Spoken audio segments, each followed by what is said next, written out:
I can 100% say this is the best. Of course, you and me worked really hard. We are all needing training, and constant training make us skill-wise very up to date and very competent. It's a feminist issue. We work with women, we work for the communities, and most midwives, we are women ourselves. It is very important for us.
Bienvenidos y bienvenidas al Festival Internacional de Matronería y Nacimiento, un festival organizado por Elena Jimmy y Alejandro Ojeda, a los que quiero dar las gracias por invitarme a participar. Mi nombre es Marcos Camacho, soy comadrón en el Hospital de la Inmaculada en Huesca Lovera, un pueblo pequeño de Almería, en Andalucía. Soy consultor internacional de lactancia y BCLC y tengo una web donde ofrezco información que se llama Comatriz, donde ofrezco información sobre la salud sexual y reproductiva de la mujer y donde ofrezco consultas online de lactancia y ofrezco formación en lactancia materna.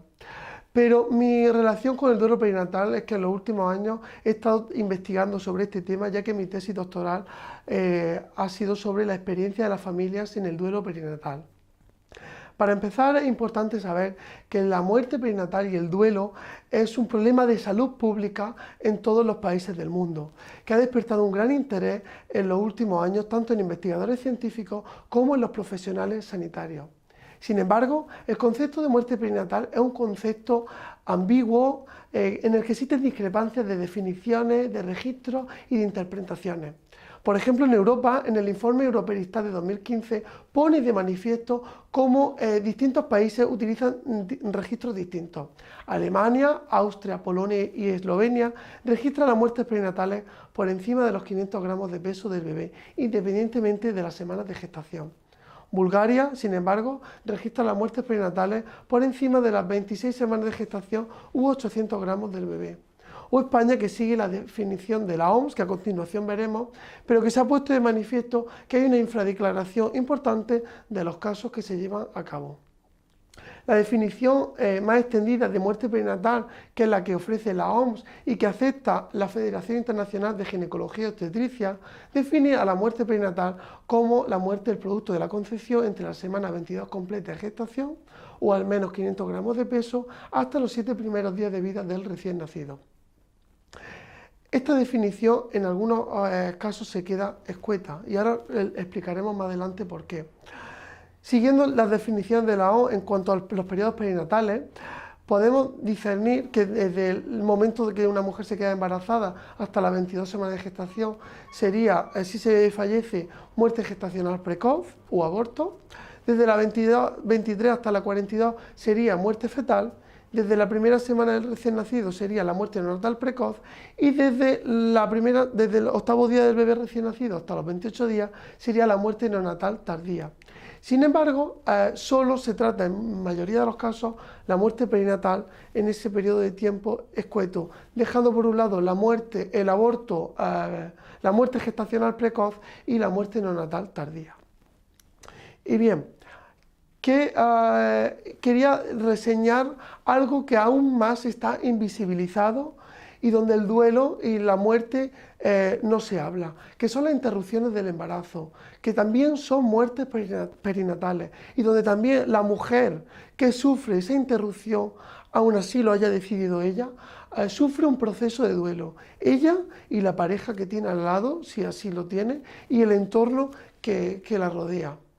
Las mujeres que sufren una interrupción o que deciden interrumpir el embarazo sufren doblemente el duelo de su bebé, el duelo de decidir esa interrupción y además el maltrato, en muchos casos, institucional, político y social. Se esconde y de este tema no se habla. Y además, en muchos países del mundo existe una condena penal hacia esas mujeres, donde además tienen que soportar todo ese duelo y esa condena. Con lo cual quería hablar y reseñar que el duelo perinatal también alberga a las mujeres que deciden interrumpir el embarazo. Por eso hablaré constantemente como muerte perinatal ampliada, que es una definición más amplia porque el proceso del duelo afecta a las madres, a los padres, a la familia en cualquier momento, independientemente de las causas, de las semanas de gestación o de la vida del bebé. Cada año ocurren 2,6 millones de muertes perinatales en el mundo, pero ojo, solo cuando nos referimos estas 2,6 millones, solo cuando nos referimos al periodo entre las 23 semanas de gestación y la primera semana del bebé. 2,6 millones de muertes perinatales en el mundo, existiendo notables diferencias entre países desarrollados y países en vía de desarrollo. Como podéis ver, en el Congo ocupa la tasa de mortalidad perinatal más alta del mundo, con 86 muertes por cada 1000 nacidos vivos. Contrasta con Europa, con 5,5 muertes. Si saltamos el océano Atlántico, vemos como Bolivia, Perú y Ecuador ocupan las cifras de muerte perinatal más altas del continente americano, con 40 muertes por 1000, y que contrastan con Estados Unidos como a 6,24 muertes por 1000. En España ha habido una evolución importante desde el año 75 con 20 muertes por 1000 nacidos vivos hasta este último año 2019 con 4,65.000. Los avances en las ciencias sociosanitarias han contribuido a este descenso de la mortalidad perinatal. Similares situaciones han pasado en numerosos países del mundo donde ha habido un drástico descenso de la mortalidad perinatal. Esto en números netos en España se traduce a que alrededor de 2.000 familias sufren una muerte perinatal al año en España. 1.200, 1.300 fetales y 500 neonatales precoces. Pero claro, solamente estamos viendo la punta del iceberg, cuando tratamos solamente esa definición de la OMS de muerte perinatal. Pero ¿qué ocurre si utilizamos la definición de muerte perinatal ampliada? ¿Qué cifras manejamos? Aunque hable de cifras en España, similares relatos están pasando, similares situaciones están pasando en muchísimos países del mundo, en la inmensa mayoría. Por ejemplo, el número de abortos en España en los últimos 5 años, de media ha habido unos 60.000 abortos espontáneos en España. La muerte neonatal, pues alberga alrededor de 300, 400 muertes neonatal tardías. Y todos esos datos no se contemplan en la definición de muerte perinatal de la OMS. Y alrededor de 95.000 interrupciones del embarazo ocurren en España al año. Con lo cual, si vemos esta tabla, el número de familias que sufren un duelo perinatal no son las 2.000 que hablábamos, utilizando la definición de la OMS, son 156.300 familias de media cada año.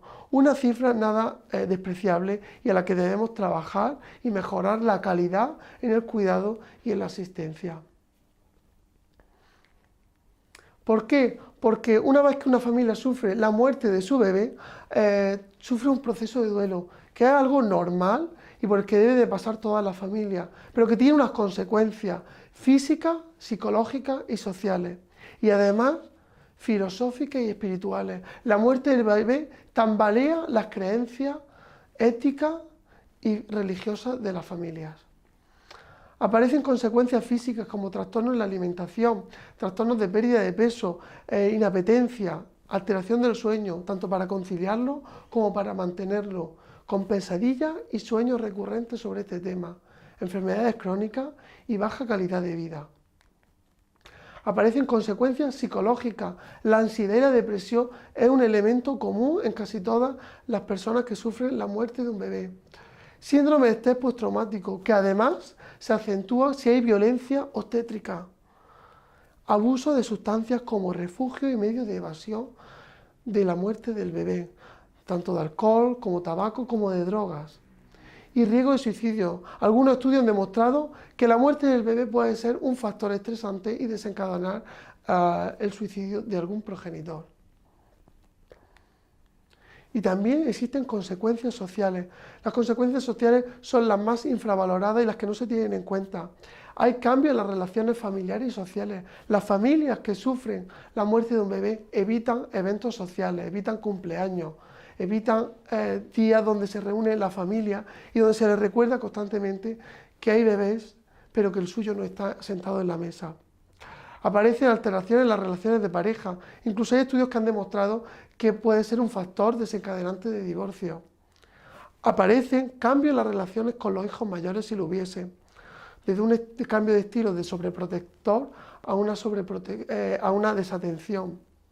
Y además se hago hincapié a una repercusión que existe en la pareja, sobre todo cuando es hombre. ¿Por qué? Porque el duelo en el hombre está más infravalorado y se minimiza aún más. Se mantiene el estereotipo de género donde el hombre es el hombre fuerte, donde no puede llorar y debe de sostener a la familia. Y no se trabaja su proceso de duelo. Pero aún más es invisibilizado si la otra pareja es una mujer, ya que en muchos lugares no se tiene eso en cuenta y las relaciones de parejas del mismo sexo incluso son penadas en muchos lugares del mundo. Y por supuesto hay que trabajar el duelo perinatal en cada contexto, en cada cultura. La muerte no se entiende en el mismo lugar en España que en Marruecos, que en China o que en Estados Unidos. Las creencias filosóficas, religiosas, la cultura influye constantemente. Pero hay algo que une común en muchos lugares del mundo y es que el duelo, la muerte se ha publicitado como algo malo, como un fallo del ser humano y que es necesario prolongar y que hay que trabajar constantemente para que no ocurra.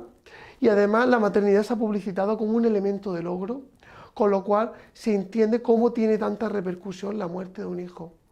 Pero además, el duelo en la sociedad, en muchas sociedades, está invisibilizado. Se minimiza el duelo. Y como habla DOCA, es un duelo desautorizado. No se trabaja, no se duela, no se trata y se infravalora. Por ello, las matronas y todos los profesionales sanitarios que trabajamos en contacto directo con las mujeres y sus familias debemos hacer un buen cuidado, mejorar la calidad asistencial y mejorar la asistencia que se hace a esas familias. Empezando por una buena información clara y objetiva, evitando retrasar, dando la información desde el respeto, la sensibilidad y la empatía, y adaptándonos al nivel social y cultural de los padres, en un lenguaje sencillo, y atendiendo al lenguaje verbal, qué frases utilizamos y qué frases no debemos utilizar. Y atendiendo, por supuesto, al lenguaje no verbal, que va a influenciar en el proceso de duelo de los padres. Ver y sostener al bebé es el primer paso para que esa familia trabaje su duelo. Se ha demostrado en numerosos estudios científicos que tiene beneficios tanto a corto como a largo plazo, pero por supuesto respetando que haya padres que no quieran ver o coger a su bebé.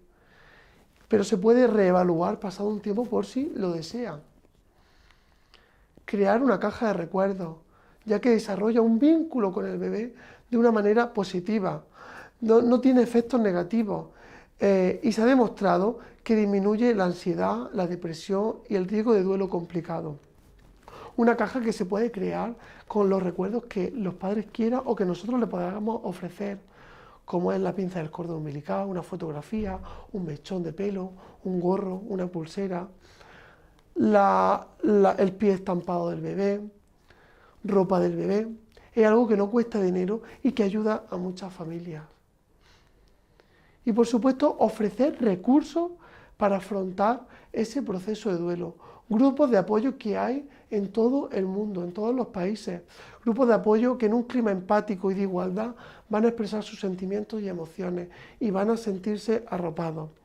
Libros, cuentos, web seguras y fiables y profesionales que hay disponibles para trabajar el duelo perinatal. Porque el duelo perinatal no solo lo debe trabajar la matrona, el duelo lo tienen que trabajar todos los profesionales sanitarios. Es algo multidisciplinar y multiprofesional. Y ahora voy a explicar un poco y a dar voz a las madres y padres que entrevisté en mi tesis doctoral. Voy a ofrecer que esas madres y padres cuenten sus relatos a través de sus testimonios. Mi tesis doctoral fue un estudio cualitativo a través de entrevistas en los hospitales de Torrevieja y Vinalopó, que están en la provincia de Alicante. Son unos hospitales pequeños con una media de 1.100 en Torrevieja y 1.500 en Vinalopó. Y donde en esos años, como pueden ver en la pantalla, de 2011 a 2015, acontecieron 63 muertes. Pude entrevistar a 13 mujeres y 8 hombres. Los resultados se codificaron, se analizaron y emergieron sus categorías y de ahí temas y temas principales, como ahora voy a desglosar en 4 temas principales. El primer tema principal surge sobre experimentando la muerte de un hijo, donde nace un tema de percibiendo la amenaza, cómo hay madres que perciben que su bebé ha fallecido porque notan un cambio en el patrón de movimiento, ya no se mueve, ya no lo notan. Y además hay madres que han vivido y padres angustia en el embarazo porque han venido de embarazos de alto riesgo, de largos y duros tratamientos de fertilidad, o bien porque han tenido presentimientos o de experiencias malas previas. Surge un segundo tema del estallido emocional por tener que parir a un bebé que ha fallecido. Hay un shock emocional donde los padres han expresado sentimientos de incredulidad, de shock, de rabia, de negación, que además esto se acrecienta cuando no hay una buena comunicación de los profesionales sanitarios con ellos.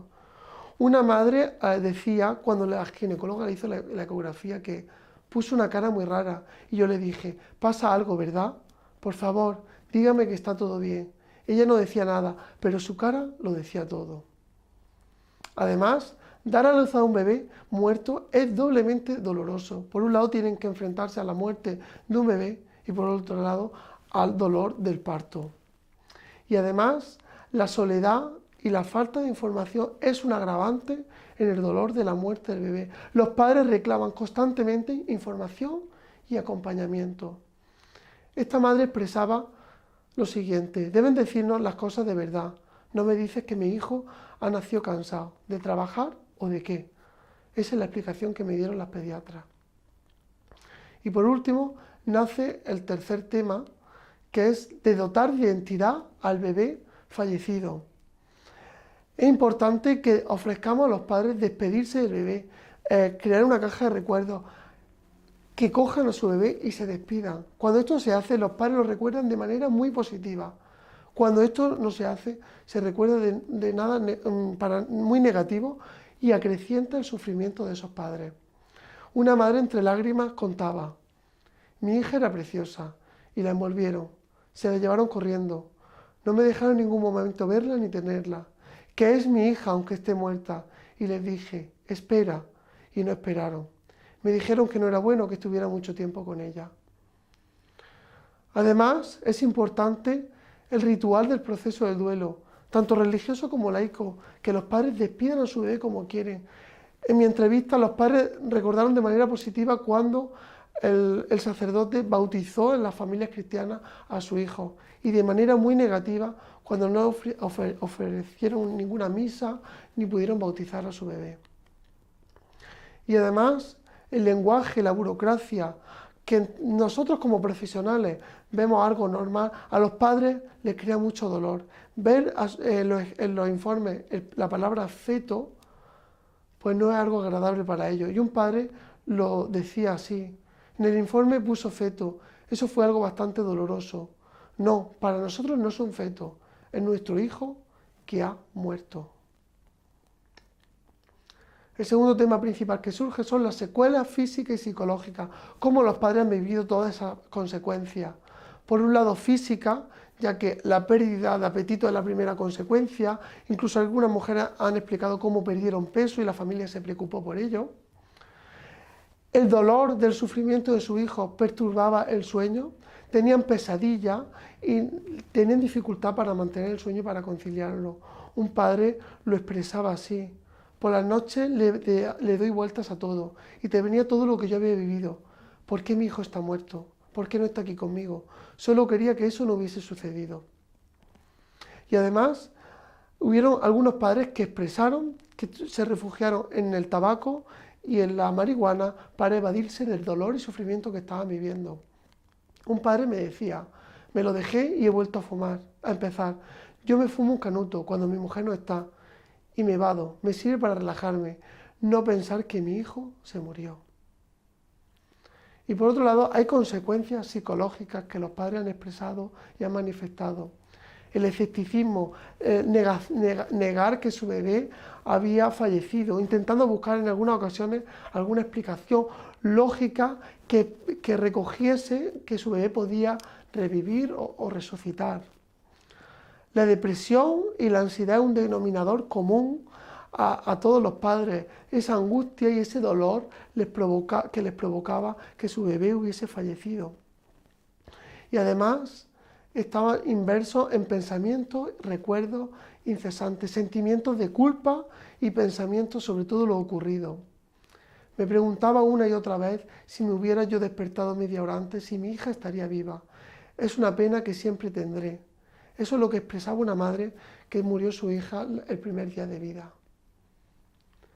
El tercer tema principal que surge es el impacto de la muerte perinatal en el contexto sociofamiliar de los padres.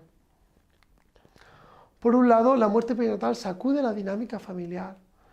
El papel del padre, que lucha, como hemos visto antes, entre el estereotipo de género, de ser el hombre fuerte, que no llora, que no expresa sentimientos, y que debe de apoyar y arropar a la mujer, pero que tiene su propio proceso de duelo. Y así lo decía un hombre: yo era invisible para mucha gente, sin embargo, yo también lo estaba pasando mal. Otro padre me explicaba: necesitaba que alguien me diese un abrazo y nadie me abrazaba. Los hermanos mayores también sufren la pérdida. Y hago un pequeño inciso en este tema que me parece súper importante. El duelo en los hijos mayores no se trabaja, la muerte se silencia.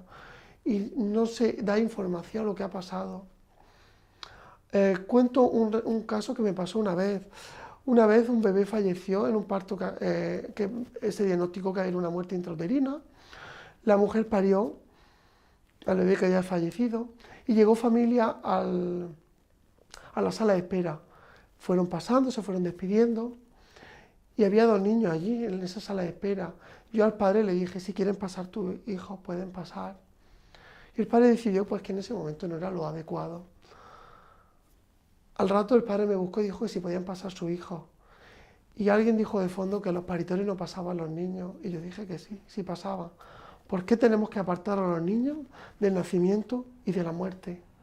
¿Por qué tenemos que omitir información? ¿Por qué no vemos la muerte como algo natural para que esos niños no sufran y no sufran en ese silencio en el que ven a sus padres llorar y no saben por qué? Incluso hay niños que se han sentido culpables por ello.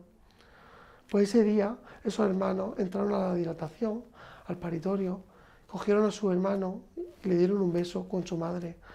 Creo que podemos cambiar la forma de trabajar, integrar a los hermanos mayores, que son, sin duda, los grandes olvidados en el duelo. Una madre decía lo siguiente: le he pedido perdón a mi hijo porque yo me aparté y me alejé muchísimo de ellos. Me entregué a mi dolor y como que fue mi forma de vivir mi duelo. Los nuevos embarazos, además, están dominados por el miedo que vuelva a pasar lo mismo y angustia, y aumenta las consultas en los servicios de urgencia. Y por último, aunque hay estudios que han demostrado que aumenta el riesgo de divorcio, la muerte perinatal, las parejas entrevistadas fortalecieron sus vínculos y su pareja fue su elemento principal de apoyo. Por último, el tema que surge es el entorno social, que también sufre la pérdida del bebé. La familia extensa, los abuelos, los tíos, esos duelos no se trabajan nunca y también sufren la muerte de su nieto o de su sobrino. Hay un impacto laboral. Hay padres que han expresado en sus testimonios que perdieron el empleo porque no tenían capacidad para trabajar ni para concentrarse y no rendían en el trabajo. Y por supuesto hay un impacto social en donde el entorno no entiende las necesidades de los padres y ofrece comentarios totalmente inapropiados que no ayudan a los padres, sino que aumentan su angustia y dolor. Una mujer decía: luego te dice la gente que es preferible que haya pasado con 3 días que con 3 meses. ¿Tú te crees? Como si a un padre le doliera antes o después. La gente es increíble. Y por último, el tema que surge son las experiencias de los padres sobre el apoyo después de la muerte fetal y neonatal. Por un lado, el cuidado formal que ofrecemos los profesionales sanitarios, que puede influenciar de manera positiva o negativamente en esos padres. Aspectos importantes en el cuidado, cuando se realizan los cuidados necesarios, cuando se atienden a las necesidades de los padres y se ofrecen todos los recursos que ellos necesitan, tiene una experiencia muy positiva. Y una madre decía lo siguiente: me quedé con 5 fotos que le hice con la huella de sus piececitos. Miro las fotos, las vuelvo a guardar y me quedo en paz. Es un recuerdo que me ayuda en esta pena tan grande. Sin embargo, cuando se realizan prácticas totalmente contraproducentes, aumenta el sufrimiento. Cuando se ubica a la madre que ha fallecido en la misma planta que otros bebés sanos, es algo terrible y angustiante. Una madre dijo lo siguiente: te provoca mucha pena y tristeza escuchar llorar a otros niños en tu habitación. Todas las madres con su hijo y yo acababa de perder al mío. Y por último, el último sistema de apoyo es el apoyo informal, el apoyo del entorno o grupos de apoyo. Existe un silencio en la sociedad, en el entorno en general, que minimiza esa pérdida y hace comentarios que no ayudan. Te dicen que no puedes llorar, te tienes que salir de esta situación, que sois jóvenes. Por ser jóvenes tenemos que pasar por esto, no se lo merece nadie, es lo peor que hay en la vida. Así de indignado se expresaba un padre. La familia y otros hijos pueden ser un elemento de apoyo y de superación de la pérdida. Pero sin duda es importante el papel de los grupos de apoyo. Los grupos de apoyo son fundamentales para apoyar a esas mujeres, a esas parejas y a esas familias en el duelo perinatal. Así lo decía un padre. Hablar con parejas que han pasado por lo mismo que nosotros ayuda a saber que hay gente que le ha pasado lo mismo que a ti. Y para terminar, es necesario que reflexionemos cómo mejorar y revolucionar la atención y los cuidados, cómo es importante mejorar la calidad asistencial. Y yo me pregunto, muchas veces cuestionamos prácticas que se hacían hace 100 años, hace 500 años, y las vemos imposibles, inviables, las vemos una barbarie. Me pregunto, ¿qué pensarán de nosotros las siguientes generaciones cuando sepan que no se les daba tiempo ni se les dejaba a las madres y a los padres despedirse de sus bebés, a pesar de haber evidencia científica que lo recomendaba? ¿Qué pensarán las siguientes generaciones cuando sepan que ocultábamos y no trabajábamos la muerte y el duelo en los hermanos, a pesar de que ya se sabe y se ha demostrado que esto provoca más sufrimiento y dolor en esos hermanos mayores? ¿Qué pensarán las siguientes generaciones cuando sepan que seguimos perpetuando los roles de género e infravalorando el duelo en los padres?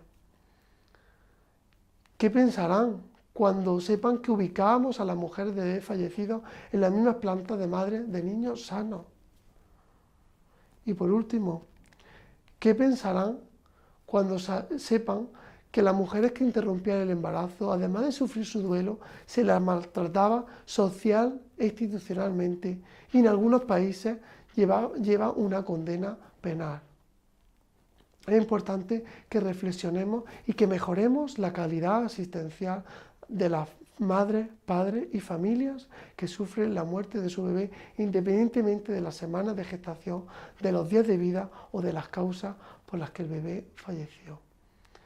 Muchas gracias, y me gustaría terminar con una frase positiva de un cuento que se llama Para siempre, de Camino García, que habla sobre la muerte y termina con esta frase: las personas, y en este caso pues yo me refiero a los bebés, nunca se van del todo, porque aquello que nos han dado es nuestro para siempre.